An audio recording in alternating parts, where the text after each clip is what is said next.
Welcome to the next lab discussion video in the series that supports the complete PAC Learn series, an introduction to RS5000 Volume 1. These projects can be found approximately on pages 54 through 71 of Volume 1. These lab projects were on tasks and programs. I like to refer to it as granularity. Welcome back to the next section of the manual RS5000 Volume 1. The next section is titled Tasks, Programs, Routines, Add-on Instructions. And this lab is more about the encapsulation or the boundaries of these different objects more than it is about programming. So this lab is not on making add-on instructions. The lab is on the architecture of a task made up into programs, programs made up into routines, and add-on instructions being used in routines and where they fit. So we had you open up RSLogix5000 and create a new project. You can see where we ended up in the remote program mode from the last section. I will go offline. I don't have to go offline. I could just close it. So I'm going to go File, Close, shut that one down, and go to File, New, and we'll keep the L35E. We'll make it version 20, and it wanted us to title it Task, plural, and we wanted in Learn RS5000. So if you can create a folder anywhere you want, name it anything you want. I just chose Learn RS5000 so I can differentiate projects that were saved from training purposes to projects that are saved from actual engineering that I do. We can click OK. And we already have one in there called Task. I think what I'm going to do is say no. And I'm going to add something on here that won't show up in your manual because I don't want to wipe out what I've already done. So I'll just give it a different name, task_00. Let me save it. Right now it's creating the file structure. And there you have it. Now remember, we've got our RS5000 constrained within 720 vertical and 1280 horizontal. So we kind of have to move around within that. So let's collapse motion groups because we're not going to do any motion groups. Let's collapse data types for right now. Now we can see the whole project in here, including our processor and the backplane. And this is the default code and memory configuration from RSLogix5000 version 20. And this part of it right here has looked pretty much the same since the beginning. Here we have the main task, the main program, the program tags that belong with this program, and the main routine. So when you create a new project, it assumes that you will want, at a minimum, a continuous task. We know it's continuous because see the little swirly right there? The little clockwise swirly over there right next to main task. It assumes you want a continuous task. It is with one program called the main program, and a routine, the main routine, and we know it's main because of the little white sheet of paper with the dog ear on it, and there's a little ladder symbol behind it which tells us that it is ladder logic.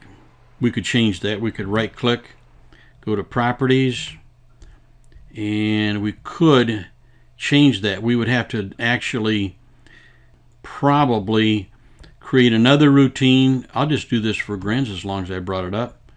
New routine, and we'll make that a temp routine for temporary. Okay, now we'll go to program and we'll go to properties. You couldn't see it, it was down at the bottom of the screen. We'll go to configuration and we'll make the temp the main routine. Apply.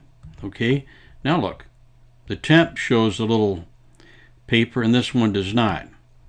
So now if we go to properties, we still can't change it, but we could always delete it, maybe change it. So I'm going to go back to the main program, go out of your view where it says properties, configuration, and I'm going to make the main routine the main routine. So I'm going to get it back to normal. So that was just a little aside that we did. This is empty, so I can delete it. Now if there was something in there, that would be grayed out. Okay, since there's nothing in there, we can delete it. Okay, so it assumes you want a continuous task with a program and a routine and a tag database. You get the tag database whether you want it or not. So this is all default. The names of the tasks, the programs, the routines, and add-on instructions are subject to your whim. So you can name them as you please. In the manual, I included some excerpts from documentation on task, etc. I try not to do too much of that to burn up paper and book space. But the total allowable tasks, the number of tasks, varies with the processor family ranging from 4, 6, 8, or 32 total tasks. The tasks are each allowed a priority level, a priority of 1 being the highest priority. And I tell you right now, if you're going to go in and set priorities, avoid highly convoluted priority structures. Don't try to get too clever with how you set your priorities. And there are actually more than 15 levels of priority. So it appears when you look at this chart in your manual that it shows that you can have as many as 15 priority levels, and you can for these different tasks. So whether you have 32 tasks available in ControlLogix or 3 tasks available in the L20 series, you still have 15 priority levels. Now what would you do with 15 priority levels with 3 tasks? However, they just didn't change the structure to limit it to the number of tasks based on priority level. In other words, when you get below 16 tasks, like with the L35E, which is what we're using, we're allowed 8 tasks. Well, you don't need 15 priority levels. You have more than you can use. Now, for 32 tasks, you still only have 15. So it's 15 priority levels, except for RSLogix5000, which runs on a personal computer. We call it a personal computer, but we mean a computer with we'll call it a public operating system like Windows. And although RSLogix supports 32 tasks, it only supports 3 priority levels. So moving on, there are actually more than 15 levels of priority, as you can see in the manual. It is worth your while to read through this list and think about the first 5 and the last, these of which you really have no control over. So the first 5, CPU overhead, the serial port and general CPU operations, motion planner, safety task, redundancy task, and trend data collection. You have no control over those. But then you begin with priority level 1, which you drop down to priority level 15, and then comes your continuous task. Now, it's good practice to put most of your code into the continuous task, keeping in mind that the continuous task tries to run continuously, but can be interrupted or suspended by almost any other task. The continuous task most closely mimics the program scan in PLC5 and SLC 500 and MicroLogix processors. Always put your code in the continuous task, and if it becomes a problem, you can always create another task with a higher priority later on and then move the code. Never pre-convolute your structure at the beginning, because you can always make it more complicated as you go, but if you start out making it real complicated, it's a real disaster trying to uncomplicate it once you've got everything running. Now, there's another little thing I put in there to do with percent overhead time slice. Very important. There will always be at least 1 millisecond of continuous task execution regardless of how high you set the system overhead time slice percentage. You can't set it to 100%. I don't even know why you would want to do that. But the background task remains at 1 millisecond until you set it higher than 50%. Because think about this. If it's 1 millisecond and you go above 50%, then you would be going below 1 millisecond for the continuous task, and you can't do that. So the jump from 1 millisecond to 2 milliseconds is forced by the requirement to have a minimum of 1 millisecond of continuous task. Now the background task, if you're a beginner with 5000 with a Logix engine, the background task would be things that you're doing for your HMI, your human machine interface, data collection, etc. Okay, the continuous task, which is what we have here, the main task is continuous. See the little clockwise swirly. Right click on the main task and then select properties. You can read through. Take note here that you could create a new program in this task or a new equipment phase. You may also import a program or an equipment phase. But let's select properties. Okay, in the properties, you can rename it if you want. So we'll call it, just for grins, we'll rename it just so you can say you did. And we'll make it my main task. And then let's go to the configuration tab. Now you can put in a description too. I had you put in a description. The primary location of machine control.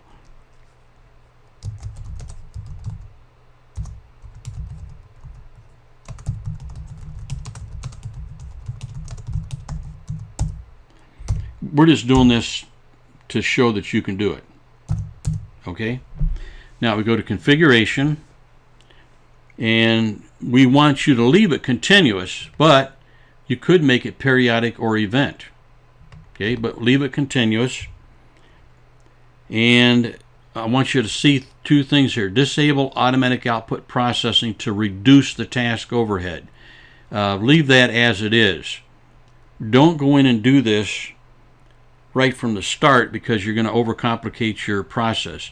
Also, you can inhibit the task. If you, let's say, have written a continuous task and you create a periodic task, and you don't want the continuous task or the periodic to interfere with the other, you can inhibit any task you want, and it takes it right out of the game plan so you can concentrate on everything else. And in the manual, I show you a structure to explain this process. So it is not necessary to update the output modules at the end of every task execution and at the RPI that you set during configuration. RPI is the requested packet interval. You can check this box to increase the system resources for other tasks, and your output module will still be updated at your configured RPI.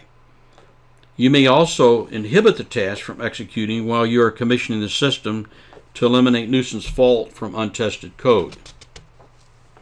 Okay, now select Program Phase Schedule. Okay, so we only have one program, the main program. But you can, if you have more than one program, you can move them up in the order that they execute here. You can actually unschedule them if you don't want them to run. See down here where it says unscheduled programs and phases? You can temporarily or permanently unschedule a program. It takes it right out of play. Now, until we have multiple programs, there's not much to look at here. So remember to go back and look at this later on when you have multiple programs. But keep in mind the latitude provided here for you. Not only can you change the order of program execution, you can inhibit a program or programs by simply removing them from the schedule. This does not delete it. It is suspended from execution. This, like I said, is very handy when you're commissioning a system. Now select Monitor. This is a nice feature. Of course, there's nothing there because we're not online. Again, this is not very impressive because we are offline and there is nothing to monitor. However, you can see that this is where to go to check on the maximum scan time and the current or last before some major fault. Also, the intervals between scan triggers. Keep in mind that we have a continuous task. We don't have an event or a periodic. So when we talk about triggers, that's not necessarily as relevant. Now, an overlap occurs if a task is interrupted and then triggered again without having finished the last scan. So these are excellent troubleshooting tools. And you're thinking, well, why would I want to know that? Well, if you create periodic tasks and you have them run too often and they're too large, they will overlap. You would have to go in then and stretch out the intervals between their triggers so they're not overlapping. Once you begin running your code in the remote run mode, you should return here periodically to monitor the task. The more often you open this tool, the more likely you are to remember that it is always available to you online. Okay, we're done here. We didn't change anything, so you don't need to hit apply. Just hit OK. And now go to the main program. So we looked at the properties of the main task. Now go to main program, right click. It's down off the screen, but down here at the bottom is properties. Okay, and so we're going to change the name of this just for fun, and we're going to call it my main program, and we'll say routine sequence and control.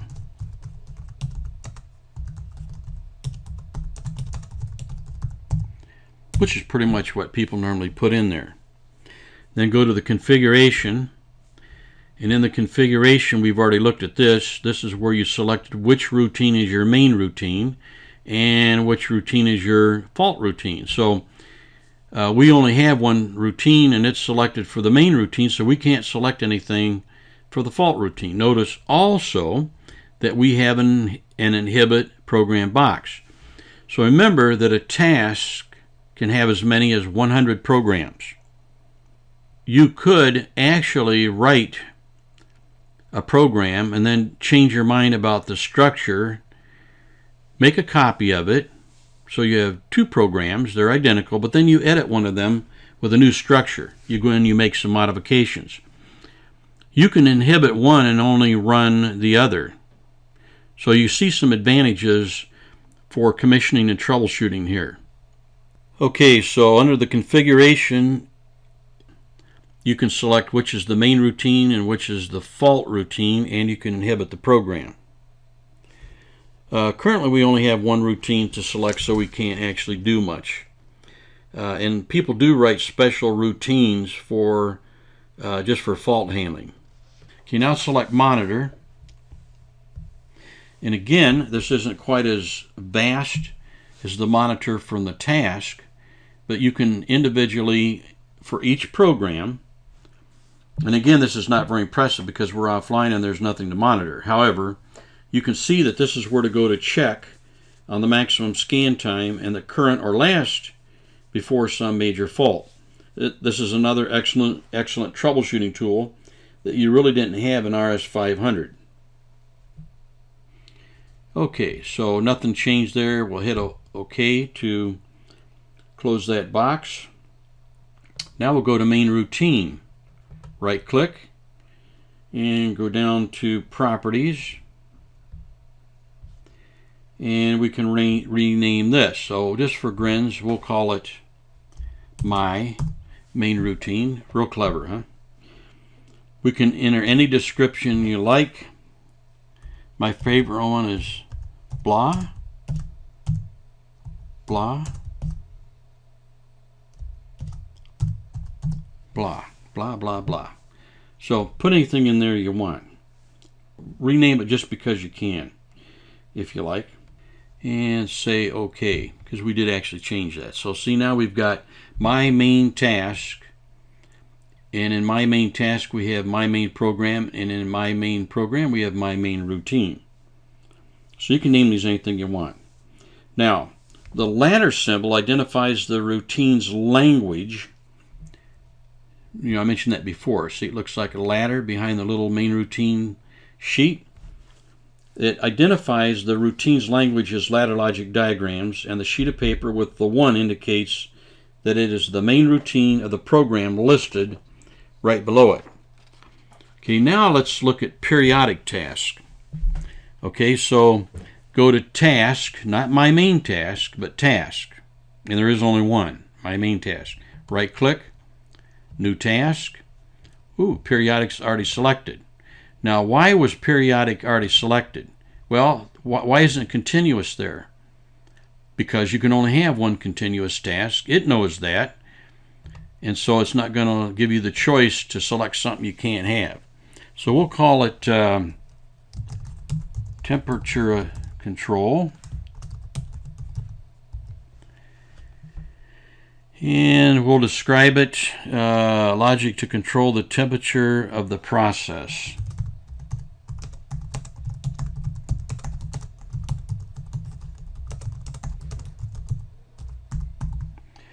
I did learn to type in high school. Of course, that was a million years ago.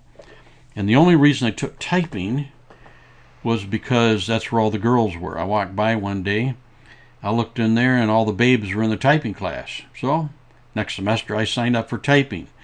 Now, I meant it for evil, but it turned out for good because I am oh so thankful that I can type. Not just because it helps to be able to type in when you're programming a PLC, but also when you're creating documents and doing emails and everything else in life. Typing is really an essential thing. So, new task, temperature control, logic to control the temperature of the process. And we'll leave it in the default form.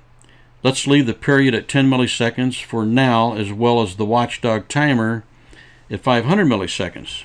The two boxes to check serve the same purpose that they did for the continuous task, as far as reducing task overhead and inhibiting the task. Now, the watchdog, that means that if it's executing this task and it takes more than 500 milliseconds, it's going to fault with a watchdog timer fault. In other words, it's taking too long. And you select this based on what you expect. So we'll click on OK. Now we'll go to temperature control, which is a task, right? But notice it didn't create anything else for you. So because you might want an equipment phase, but we'll create a new program, and we'll call it main temperature control. We're not trying to be too clever here. Main temperature control. Hope I spelled that right. And then we'll describe it. Logic to control process temperature of area A1. Okay, so we're getting more specific. Click OK. Oh, look, now we got a program and program tags, but look what we're missing. No routines, right? Not a problem. So now we right click on main temperature control and select routine. Now we could import a routine that we've already created specifically for temperature control. That's the beauty of this whole structure.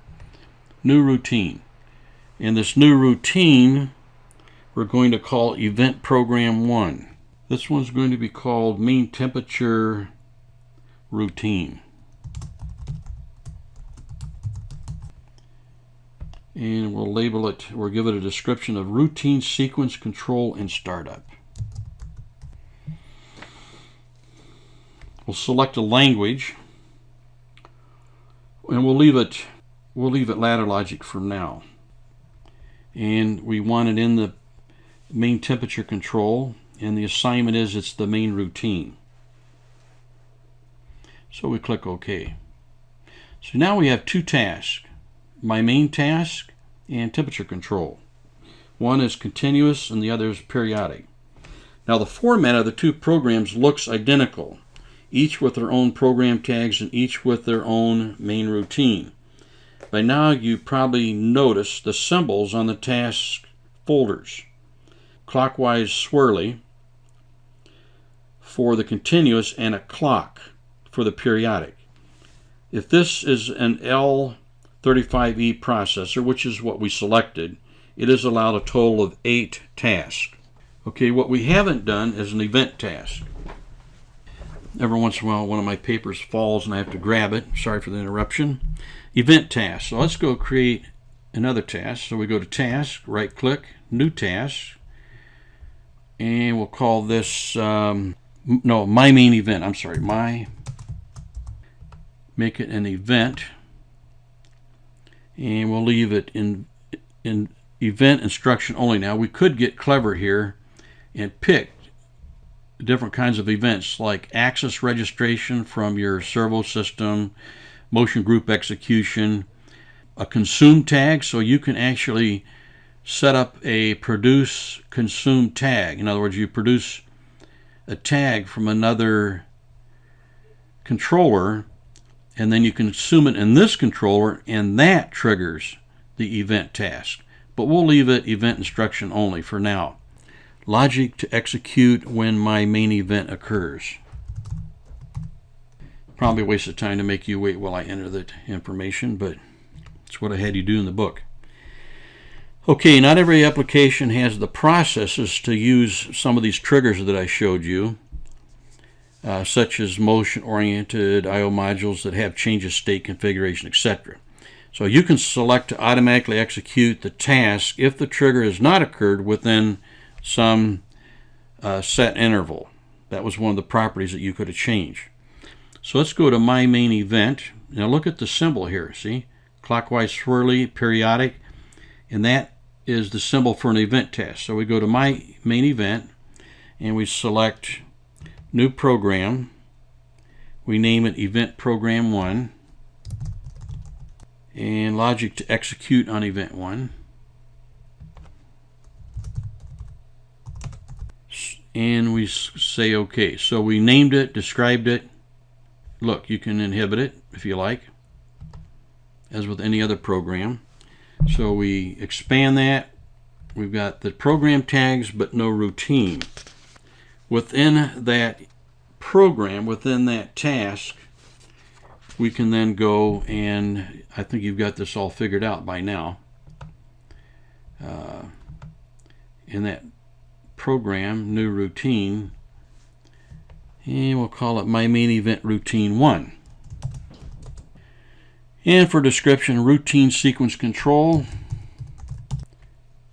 and we'll leave it ladder diagram, and we'll just click on OK. So now you see we have 3 structures that look very close to the same.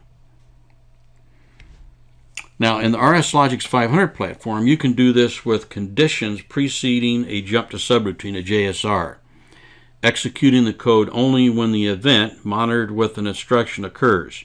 So you can simulate some of this in RS500, but not as cleanly and not as controllable, and you don't have all of the inhibits and structures to manipulate for commissioning.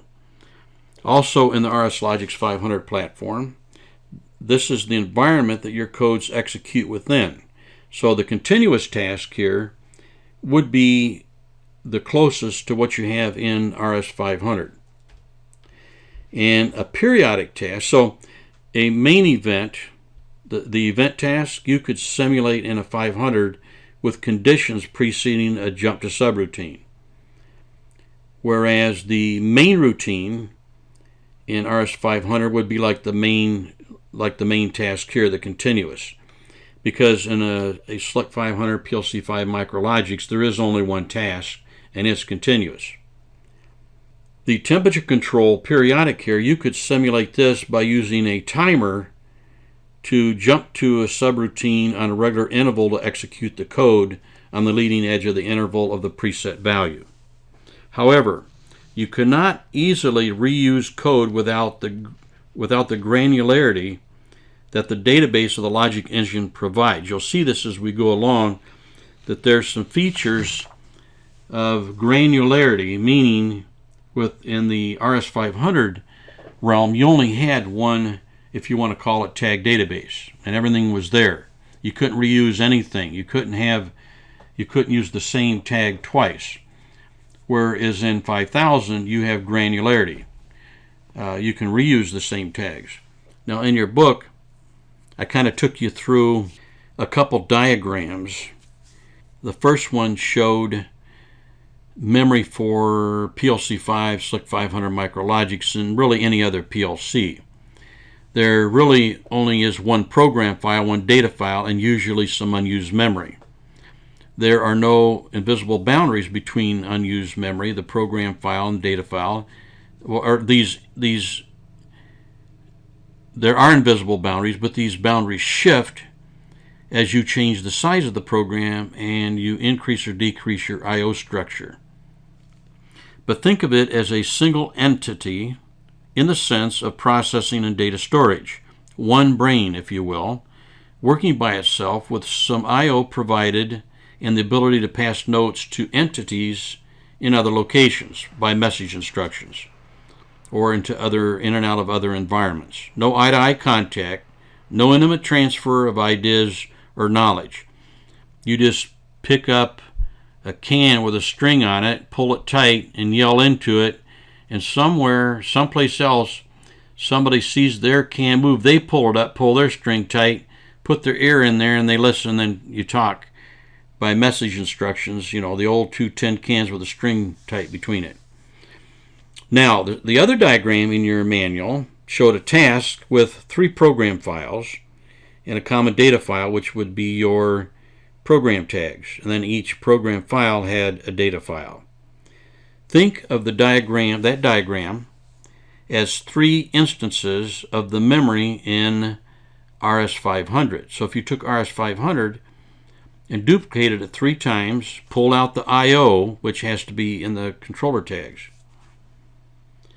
Each instance has 1 program file, 1 data file, and more memory available if needed. There are invisible boundaries between each instance. Think of it as 3 entities in the sense of processing and data storage. 3 brains, if you will, working autonomously. Now we're describing these 3 tasks right there in front of you on the screen. My main event, my main task, and temperature control. These are 3 completely individual entities. So think of it as 3 entities in the sense of processing and data storage, 3 brains, if you will, working autonomously with some I/O provided and the ability to communicate directly within the same environment through the controller tags. Eye-to-eye contact and intimate transfer of ideas and knowledge. 3 brains, each autonomous, yet in a common environment. Go a little further with this illustration. These 3 brains are in the same room collaborating. There is an order of magnitude in processing results with this type of a processing environment. Whereas the I/O of which a controller is not a controller. So where's the I/O? There has to be some I/O. In your manual, I continued on with some more diagrams. If you have your manual in front of you, I won't tell you what page it's on. It's page 62, but that can change as the manual gets updated. But it's the next diagram that shows digital input-output modules, analog input-output, Circos motion control, and a network bridge. And they're all plugged into the same backplane. I also show 2 processors, and each processor has 3 tasks. Well, each processor has, a task, and each task has 3 programs. Either one of these 2 processors, all the programs, all 3 of them, have access to the common data file, which is controller tags. And controller tags is the stopping point for any data that's going to go out on the backplane or come in off the backplane. If you wanted to produce data from the first processor on the left to the last one on the right, there's I/O modules in between, so there's only 2 controllers. You would create a tag in the first processor, and you would identify it as a produced tag. Well, then it would say, okay, if you're going to produce it, who's going to consume it?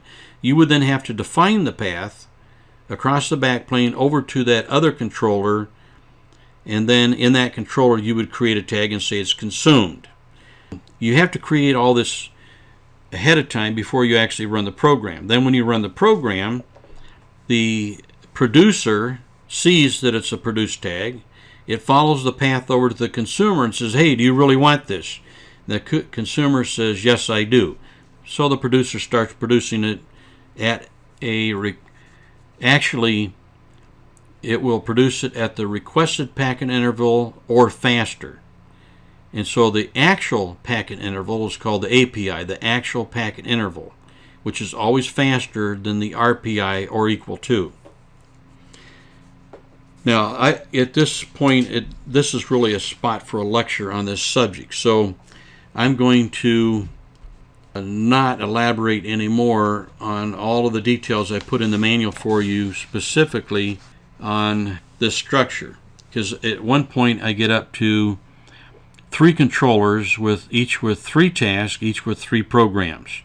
And then I show bridge modules between the backplane and netlinks, which would be device net, control net, or Ethernet IP. So the diagram gets real busy, almost too busy, but I really wanted to make sure that you grasp what's going on with tasks and their programs and their relationship to controller tags, producer, consumer, and across the backplane. Thank you for watching this lab discussion video.